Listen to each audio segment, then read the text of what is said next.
What's going on, internet? I am the Mass Man. Uh, I just got done watching an interview that Quentin Tarantino did with Sway in the morning, and I thought he brought up a couple of interesting points on a couple of different subjects. Now, Quentin Tarantino is one of those white guys that I've always felt torn on because I never really deeply investigated Quentin Tarantino as a personality. I've never really gotten deep into his backstory. All I know is that I think he's a genius. And when I say genius, I think like he has a high IQ. I think he has like a 140 or like a really high IQ. I don't know exactly what it is, but I think I heard that he had a high IQ. And I've seen some of his movies. Now, I always felt that that he kind of was very liberal with saying nigger. He kind of wrote things for himself so that he can get away with saying nigger. So you know I've always looked at him like I'm not too sure about who you are or what your objectives are. But what I will say about Quentin Tarantino is that he he does um he does give you things to think about, and the more that I look at him, I see him as a guy who you know who stands for something. I mean, he seems like somebody who stands for something. Now, I don't know if he's like a true ally for black people or not, but he seemed like a guy that has a moral compass, and that's something that's rare in today's society. Um, Now, the two things that stood out to me were in the interview was when he said something about Black Lives Matter, and I found it really interesting his take, and he was like, basically to paraphrase what he said is that bad things are happening to black people in this country, and if you stay silent about what's going on, then that means that you are approving of what's going on in this country against black people. He said black and brown people, but I'm black, and black is what I do. So um I really felt that black people need to take that to heart, and they need to take that to the bank. You got all of these famous, wealthy, with a lot of influence white people. You have a lot of so-called liberal white people who supposedly love you to death. You got all these groups, and I'm just particularly speaking about people in the entertainment business. I'm not talking about, you know, people in your personal life. But you got all these supposed people who are your friend and who love you. How many of them are standing up, using their celebrity, using their influence to say, "Hey, what's happening to black folks is wrong, and if you are allowing it to happen, that there is something wrong with you. There's something wrong with you for allowing black people to be brutalized in this country." And the fact that he drew that line in the sand, I got to give him props for that. I got to give him praise for saying, "Look, either you're for right or you're for wrong." And I agree with that. And black people need to understand, if somebody is not rocking with you, if somebody is not supporting you, if somebody is not helping you to either get justice or helping you to get successful, then they should just be viewed as an enemy. If they are trying to be neutral and sit on the sidelines, then you can consider them an enemy as well.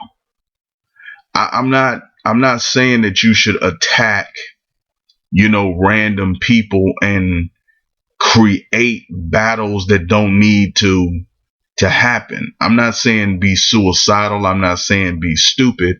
But what I am saying is that all of these people who are claiming to support you, are they doing more than lip service in your face and then saying nothing on your behalf when you're not around? So I really appreciate that he said that, because that's a white guy saying it. Secondly, something that's a little unrelated. I appreciate that when they ask him how he crafts his movies, and how people, how they bring, like how does he allow the character to change the role? How does he script? Does he micromanage how the actor performs, or does he allow people to go off script? And I love what he said. He basically said, I pay them to read my dialogue. That's what I pay them for. I don't pay them to half learn my dialogue and fill in the blanks. I don't pay them to he's like, basically, I write good shit, and you should read my shit the way I wrote it. And if you can bring something extra to my scenes by way of your performance and by way of your acting ability, then that's what you're supposed to do. I appreciate that he said that, because, I'm a huge fan of comedy. And so many times in comedy, people will brag about all of the things that are ad-libbed in a movie, like how much of this was improv, how much of this was actually written down, and how much of this did you come up with on the spot. And they get a lot of praise for that in comedy. And sometimes it works. Sometimes it works that people come up with stuff on the fly in a comedy movie. But a lot of times, the reason that they have to improv and the reason that they have to come up with things on the spot is because the shit isn't funny. The writing isn't good. The script isn't good. And if they're comically inclined, then they know that they have to make it better. So they just instinctively make it better. So I don't like that so often, that there's this over appreciation for freestyling in a scripted environment. If there's too much freestyling, if there's too much, on the fly shit, it's because your script is weak. It's because your story is trash.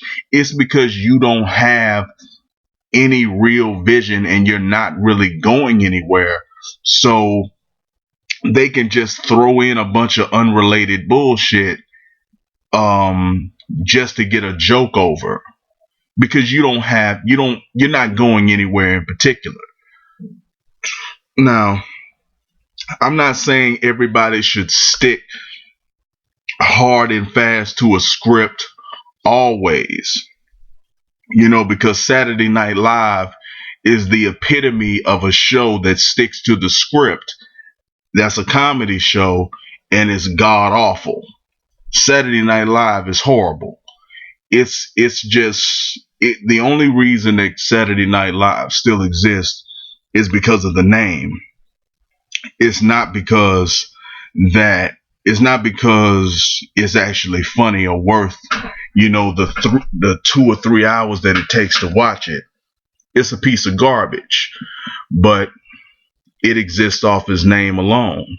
It's a brand.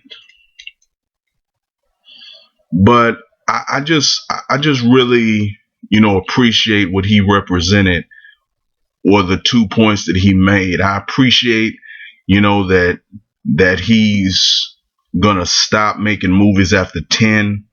Now, I'm not a creative person, so I would like to, see, people evolve and people put up an extensive body of work. But I can't be mad at a man who says, I want to make a certain amount of work. I want to, leave a particular mark on the world as an artist. I think he is a creative. He is an artist. That's not my lane, so I can't tell a person who is artistic how to be artistic, because you know, I'm an I'm just a worker. I just bang things out. I just say things that I want to say. And he makes art. So if he wants to stop making art at 10 movies, then I think that's his right. He's done film at, the highest level for a long time. And I appreciate that. But I just wanted to say that I do think that the points that Quentin Tarantino made in this interview, there were a few more. I do feel that they were important. I do feel that he said information that was valuable, that people could learn from, and that people need to know. I would encourage you to go and check out the interview. I'll leave a link to the interview in the description. Um, Let me know what you think about Quentin Tarantino. What kind of person do you think he is? What do you think he really stands for? Do you think that he is an ally to the black community? I didn't mention him, you know, talking in hood slang anytime he gets around black folks.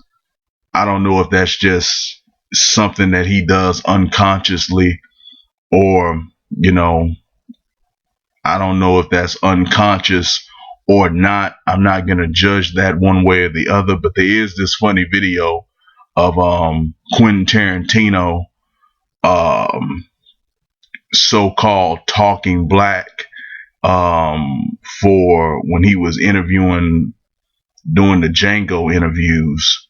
And if I can find that, I'll leave a link of that in the description as well. Anyway, that's all I have to say about that. Let me know what you think about this video. Go check out his video. If there's anything you want to inform me of, you can leave comments, rate the video, like, dislike, subscribe to my channel. If there's anything that you would like me to talk about, you can email me at the Mr. Maskman. You can follow me on Twitter at the Mr. Maskman. You can find me on Facebook at the Mr. Maskman. You can find my videos on Daily Motion at the Mr. Maskman. That is all I have to say about this subject, and I will see you in the next video.